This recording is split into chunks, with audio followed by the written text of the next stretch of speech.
40 वर्षापूर्वी छोट्या छोट्या गावातून उंबत आलेल्या आमची अख्खी पिढी न्यूनगंडाने पछाडली होती. निवडणुकीच्या प्रचारासाठी शिवसेनेनं तयार केलेली ही जाहिरात, बाळासाहेब नसते तर काय आता ही जाहिरात सेना भाजपमधील वादाचं कारण बनू पाहतीये.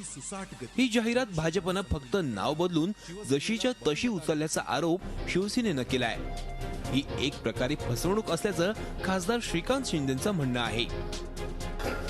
जाहिराती निवडणूक प्रचारासाठी बनवल्या, त्याच जाहिरातीला डब करून आमचे लोगो काढून धनुष्यबाण काढून त्याच्या जागी कमळ टाकण्यात आलेलं आहे आणि त्याच्यानंतर एक कटपेस्ट करून सचिन खेडेकरची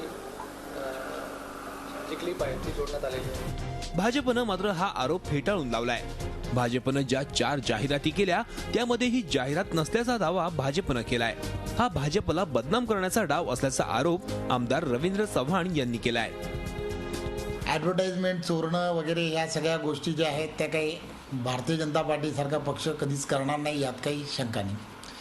ज्या ॲडव्हर्टाइजमेंट किंवा ज्या ॲडव्हर्टाईज केल्या गेल्या सचिन खेडेकरच्या, ह्या तुम्ही आणि आम्ही सर्वांनी त्या दिवशी तुमच्या समोर सगळ्या लाईव्ह झाल्यात. त्यामुळे त्यामध्ये अशी कुठची ॲड नव्हती आणि ज्या वृद्ध व्यक्तींबद्दलची ते ॲड दाखवत आहेत त्यामध्ये ते सबसेल डबिंग केलं आहे हे तुम्हा सर्वांच्या लक्षात आलं असेल. शिवसेना आणि भाजपमधील वाद वाढतच चाललेत. मात्र या वादात विकासाचे मुद्दे बाजूला राहिले असून एकमेकांची उणीधुणी काढण्यावरच भर दिला जातोय.